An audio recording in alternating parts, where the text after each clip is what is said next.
My name is Rashna Gawani. Today I am discussing the topic balance and unbalanced chemical reactions या equations. सबसे पहले हम इससे पहले के लेक्चर में हमने केमिकल इक्वेशंस के बारे में पढ़ा कि क्या केमिकल इक्वेशंस होती हैं. आज के लेक्चर में हम ये पढ़ेंगे कि जो बैलेंस रिएक्शन होती है वो कैसे होती है और जो अनबैलेंस रिएक्शन होती है वो कैसे होती है. और इसके बाद जो नेक्स्ट लेक्चर होगा उस लेक्चर में हम ये पढ़ेंगे कि जो अनबैलेंस केमिकल इक्वेशंस होती हैं उनको हम किस तरीके से बैलेंस करेंगे और कौन कौन से मेथड्स होते हैं केमिकल इक्वेशंस को बैलेंस करने के लिए. तो हमारे पास मेथड सीखेंगे हम कि कैसे हम किसी भी केमिकल इक्वेशंस को बैलेंस करेंगे. ये नेक्स्ट लेक्चर में होगा. आज के लेक्चर में हम ये देखेंगे कि किसी भी केमिकल इक्वेशंस को हम बैलेंस इक्वेशन कैसे कह रहे हैं और जो कोई भी केमिकल इक्वेशन है अनबैलेंस केमिकल इक्वेशंस कैसी होती है. तो चलिए, a balance chemical equation has an equal number of atoms of different element in the reactants and products. ठीक है, इक्वल नंबर ऑफ एटम.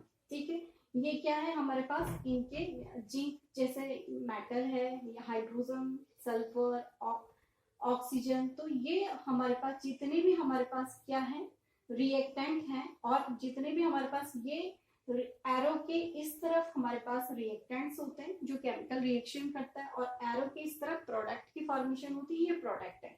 और दूसरी वे में हम इनको लेफ्ट हैंड साइड और राइट हैंड साइड कहेंगे. कोई भी रिएक्शंस या इक्वेशंस को हम कैसे बताते हैं कि ये केमिकल इक्वेशंस बैलेंस्ड है. जब left hand side equal to right hand side होता है मींस जितने भी हमारे पास एलिमेंट्स हैं उसमें नंबर ऑफ एटम क्या होते हैं, इक्वल होते हैं. Left hand side equal to right hand side, तो हमारी केमिकल इक्वेशंस बैलेंस होती है. अब equal number of atoms in different elements in the reactants, ये क्या है हमारे पास, ये है रिएक्टेंट और ये हमारे पास रिएक्टेंट है और ये हमारे पास प्रोडक्ट है. जब रिएक्टेंट और प्रोडक्ट में दोनों में ही, जैसे सपोज हमारे पास यहाँ पे जिंक है और यहाँ पर प्रोडक्ट में भी जो रिएक्टेंट पे होगा वही प्रोडक्ट में भी होगा. जो रिएक्टेंट में जिंक है, अगर सपोज जिंक में एक एटम है तो प्रोडक्ट में भी 1 होगा. तो इस तरीके से हम चेक करेंगे कि हमारे केमिकल इक्वेशंस बैलेंस है. अब हम यहाँ पर फर्स्ट एग्जांपल ले रहे हैं, zinc react with H2SO4 means zinc H2SO4 means sulphuric acid. जब जिंक सल्फ्यूरिक एसिड के साथ रिएक्शन करेगा तो जिंक सल्फेट बनाएगा प्लस हाइड्रोजन रिलीज होगी इस केमिकल इक्वेशन में. अब हमारे पास एलिमेंट्स हम इस साइड लिख दे रहे हैं, दूसरे कॉलम में लिख रहे हैं हम नंबर ऑफ एटम या लेफ्ट हैंड साइड या रिएक्टेंट. ये क्या है लेफ्ट हैंड साइड, ये है राइट हैंड साइड. इसको आप रिएक्टेंट कहोगे, इसको आप प्रोडक्ट कहोगे. ठीक है, तो जिंक हमारे पास यहाँ पर लेफ्ट हैंड साइड देख रहे हैं, हम रिएक्टेंट देख रहे हैं. जिंक हमारे पास रिएक्टेंट में 1 है. ठीक है, सल्फर, ये सल्फर है, सल्फर हमारे पास रिएक्टेंट में 1 है. हाइड्रोजन हमारे पास 2 है, हाइड्रोजन के एटम, और ऑक्सीजन हमारे पास 4 है. ठीक है, तो ये हमने इस साइड लिख दिया, ये हमारे पास लेफ्ट हैंड साइड है, ये हमारे पास रिएक्टेंट है. अब हम यही चेक करेंगे कि क्या प्रोडक्ट में इनकी नंबर भी सेम है. अगर सेम होते हैं तो हमारी केमिकल इक्वेशन बैलेंस होगी. अब number of atom in products या राइट हैंड साइड. अब देखिए जिंक यहाँ पे 1 था और राइट हैंड साइड में भी जिंक क्या है 1 है, तो इट मींस दोनों ही तरफ जिंक के नंबर इक्वल है. दूसरा सल्फर यहाँ पे 1 था और यहाँ पर भी सल्फर 1 ही है, इट मींस दोनों ही तरफ हमारे पास रिएक्शन बैलेंस है. थर्ड हाइड्रोजन यहाँ पे 2 थे और यहाँ पर भी 2 है, तो it means left hand side और राइट हैंड साइड दोनों ही तरफ हाइड्रोजन के नंबर सेम है. फोर्थ है हमारे पास ऑक्सीजन. ऑक्सीजन के यहाँ पे 4 ही नंबर में है, तो ऑक्सीजन 4 एटम है ऑक्सीजन के और यहाँ पर भी 4 है, तो इससे left hand side equal to right hand side. तो इट मीन हमारी ये केमिकल जो इक्वेशन है ये बैलेंस है. अब हम दूसरा एग्जांपल ले रहे हैं, इसी को सीखने के लिए, हाइड्रोजन अगर ऑक्सीजन के साथ रिएक्शन करेगा, हाइड्रोजन रिएक्ट विद ऑक्सीजन तो वाटर का मॉलिक्यूल बनाता है। अब हमने देखना है कि ये क्या है, रिएक्टेंट है और ये क्या है, प्रोडक्ट है। अब रिएक्टेंट में हाइड्रोजन कितने थे, 2 2 4, ठीक है। ऑक्सीजन कितने हैं, 2 है। अब यही हमारे पास अगर यही नंबर सेम प्रोडक्ट में भी होते हैं तो हमारी रिएक्शन, हमारी इक्वेशन बैलेंस है। हाइड्रोजन 4 ही नंबर थे यहाँ पर रिएक्टेंट में और ये प्रोडक्ट है 2 2 4, तो यहाँ पर भी हाइड्रोजन के नंबर सेम है। और ऑक्सीजन यहाँ पे कितने हैं, 2, और यहाँ पर ऑक्सीजन भी क्या है, 2 लगा हुआ है ऑक्सीजन आगे से, तो ऑक्सीजन भी 2 है। तो इट मीन्स हमारे पास ये केमिकल इक्वेशन क्या है, बैलेंस्ड, ठीक है। तो इस तरीके से हमारे पास इन रिएक्शंस को हम बैलेंस इक्वेशंस कहते हैं, जिसमें कि नंबर ऑफ एटम किसी भी एलिमेंट पर जो लेफ्ट हैंड साइड में होते हैं वही राइट हैंड साइड में होते हैं, सेम होते हैं, तो उसको हम बैलेंस इक्वेशंस कहते हैं। अब नेक्स्ट है हमारे पास की unbalance chemical equations. Unbalance chemical equations वो इक्वेशंस होते हैं जहां पर लेफ्ट हैंड साइड और राइट हैंड साइड में प्रेजेंट नंबर ऑफ किसी भी एलिमेंट्स के ऊपर जो एटम होते हैं वो सेम नहीं होते हैं, उन केमिकल इक्वेशन को हम अनबैलेंस केमिकल इक्वेशन कहते हैं।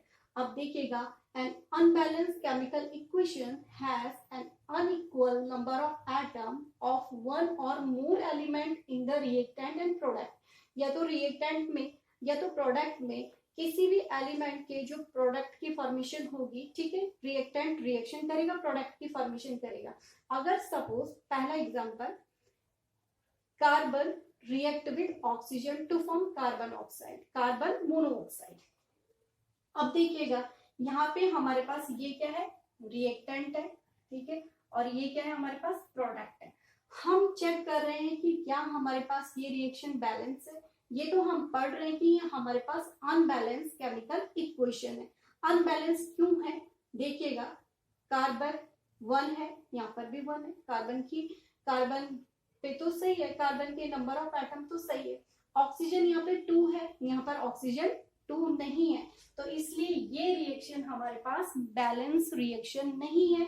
इसलिए अनइक्वल नंबर ऑफ एटम, या तो रिएक्टेंट या तो प्रोडक्ट, दोनों में क्या होंगे, सेम नहीं होंगे, ठीक है।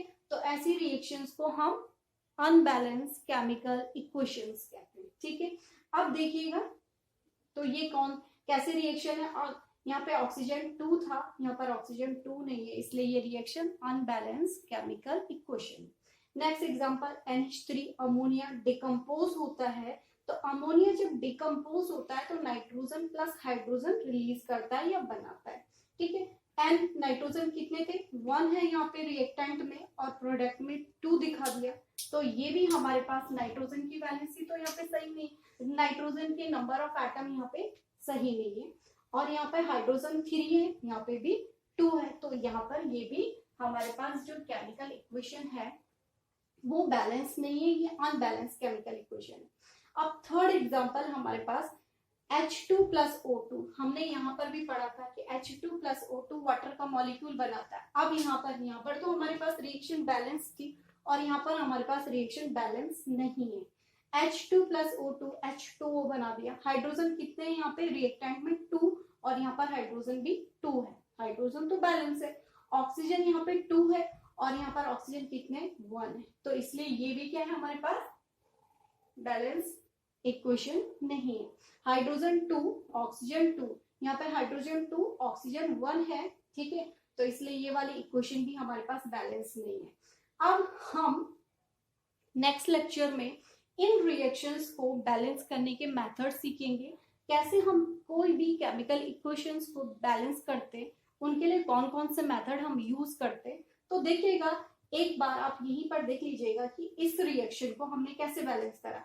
अगर सपोज H2 प्लस O2 है, H2O की फॉर्मेशन होती है, ठीक है, तो यहाँ पर क्या आना चाहिए, हाइड्रोजन कितने हैं, 2, यहाँ पर भी हाइड्रोजन 2 है, ऑक्सीजन 2 है, तो यहाँ पर भी हमारे पास क्या होना चाहिए था, वैसे 2H2O होना चाहिए। अब 2 2 से 4 हो गया, यहाँ पे तो हाइड्रोजन 2 है ना, और ऑक्सीजन तो हमारा कंप्लीट हो गया, 1 से 2 हो गया, और हाइड्रोजन तो हमारा 2 ही रह गया ना, यहाँ पे तो 2 रह गया, यहाँ पे 4 हो गया। अब फिर हमारी ये रिएक्शन बैलेंस नहीं है। अब हम क्या करेंगे इसको बैलेंस करने के लिए, यहाँ पे 2 लगाएंगे, 2 2 4। अब यहाँ पर ये 4 हो जाएगा। अब जाकर के हमारे पास हाइड्रोजन 4 ऑक्सीजन 2 एंड ऑक्सीजन 2। अब हमारे पास ये वाली केमिकल इक्वेशन बैलेंस हो गई, जैसे कि हमने यहाँ पे पढ़ी थी। अब हम नेक्स्ट लेक्चर में इन केमिकल इक्वेशंस को किस तरीके से बैलेंस करेंगे, कौन से मेथड्स का हम यूज करेंगे, तो हम नेक्स्ट लेक्चर में पढ़ेंगे। Thank you students.